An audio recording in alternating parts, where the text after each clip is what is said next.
Right, so got a slightly different style of video this time because I just wanted to get a bit of community into the videos this week. So I've delayed the tips, tricks and tools video until my Friday upload and sort of rushed this one to get a Q&A style video, I guess.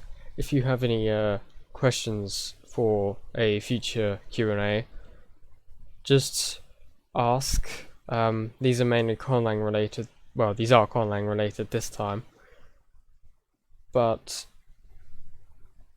if you have any questions and they are appropriate, I will do my best to answer them.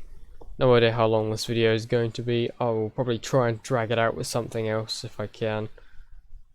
Because, yeah, I don't really have much of a plan. I'm just going to talk. And see, I'm great at talking, we're already up to a minute. Right. First question we have is from just your local Eddie on Amino. These are all from Amino. I don't know why I'm saying Amino. Yeah, these are all from Amino. Link in the description. Eddie says, how do you feel about custom phonemes? Like using phonemes not in the IPA, possible to reproduce for humans or not. I think it's a very interesting idea. Good luck finding something that isn't in the IPA that's reproducible by humans, but I have absolutely no problem with it. If you have an alien species that uses a whistle language or something like that, and you need an IPA for different types of whistles, then by all means it's a great idea. It's great for fantasy and whatever world building that you need to do. Yeah. Dinyaranza says, what do you think about conlangs that use consonants like liquids and rotics as vowels? I honestly, I don't really have an opinion. I don't see any problems with it at all. It might be difficult to pronounce at some point, but if you can find a way to make it work, then it's quite impressive, because many consonants can't be pronounced in a row. Or to my knowledge at least, my English brain, tongue, work language, yeah. If you can make it work, that's quite impressive. However, it'll be difficult to do that. But yeah, thank you for that question. Not many questions, I'll be honest. To be fair, I only rushed this out last night. So, yeah. The next one is by I Really Don't Know Anymore, with many diacritics. They ask, what is your opinion of IALs? Is a good IAL possible? For those of you who are following my tutorial series as like a new conlang, an IAL is an international auxiliary language, so it's mainly trying to be able to speak with all other countries and languages and equally as easy to learn. I think an IAL would be very useful in contexts like politics. I don't think it would find much use in general life unless you're actually talking to someone, you know, you'll probably just use your own language. But definitely in politics and places that need foreign cooperation, it's very useful to have. And is it possible? Yeah, but very difficult. You'll have to find either common things between many different languages, or make a language that's so hard to learn it's equally as hard to learn between each different language, I guess, then it's equally as easy. But I think it's quite possible to do it. Not easily possible at all, considering there are still languages like Aboriginal languages in Australia and islands around there, Native American languages that are very, very different from our European languages, and even between like Africa and Europe and Asia, they're all very different as well. Like some contain click consonants, some don't have tense distinction, stuff like that. it'll be hard to find a go-between between every single language, but I think it will be possible if you tried hard enough. If you plan to do that, very good luck, because it'll be difficult to do. The next question comes from YL5ER.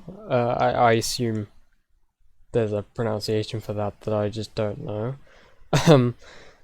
They ask, what do you think about Europe-based IALs? Considering most countries, most superpowers in the world speak a European-based language, I think they aren't, Europe-based IALs aren't super impressive. However, they could be very useful considering we have the European Union, which is obviously a governmental body between all of the European countries except for the UK now. Whoops. It could be very useful, especially in speeches, because, I mean, it would get rid of the need for a translator, putting people out of a job. However, you wouldn't need translators. Whoever needs to make a speech and can speak the language, and whoever is listening, if they can speak the language, there won't need to be any translation. There's barely a chance of mistranslation, and any sort of document can be written in this language. Like, imagine if peace treaties or something were written in Esperanto.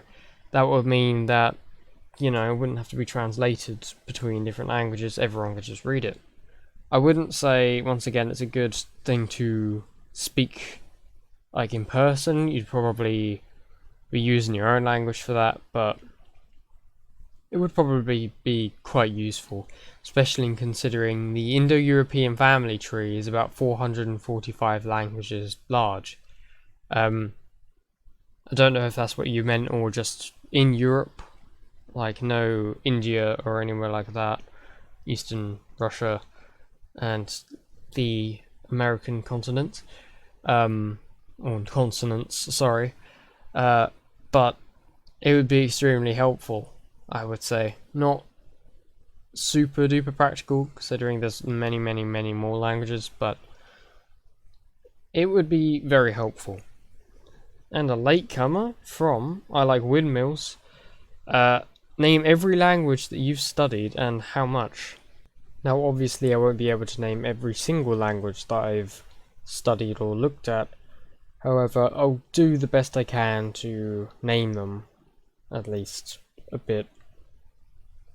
Right, so obviously English, my native language, and I've actually studied it a bit on Wikipedia as well, just to see how it functions and stuff like that. You don't really know how your first language works, you just know it does. German, school and a hobby, and Wikipedia and Duolingo, because I like German. What can I say? Latin, I learned at school for 3 years and failed it pretty horribly. Got the lowest grade you can get that isn't fail, like fail completely. French, I learned it for many years at primary school and a bit in high school, but can barely speak it because I don't really know. Just wasn't very interested in it. I've learned a bit of Dutch, Danish, Esperanto, and Russian from Duolingo, but barely any. I've researched Japanese on Wikipedia at some point, just because it's interested me quite a bit recently, and the Chinese languages on various websites, mainly for the videos I make, and the rest of these are just various other languages I've looked at. I've looked at Yiddish, Afrikaans, Gothic, Finnish, Icelandic, Old English, Spanish, Portuguese, Polish, Swedish, and Frisian, all at some point. I've probably also looked at dialects of each of these as well, like Austrian, German, and stuff like that. So that's about it for the questions. If any are submitted to my question on Amino after this, I will answer them in a future Q&A, probably next week, depending on if I have enough questions or whatever. I'll look into it. But yeah, if any are asked after this recording, which is kind of early on in the afternoon, I'll answer them next time. Now we just need to find something for background footage, because I'm fairly sure just staring at the questions isn't too fun. At least want something going on in the background. But yeah, thank you very much for watching and sticking around with the channel for this time. I'll be releasing my tips, tricks and tools video on Friday, and that will also be a community, that will also have a community aspect to it. So thank you for those who have already submitted your tips, tricks or tools on the my amino question there. Yeah, thank you very much for watching or listening or whatever you did. Have a good one.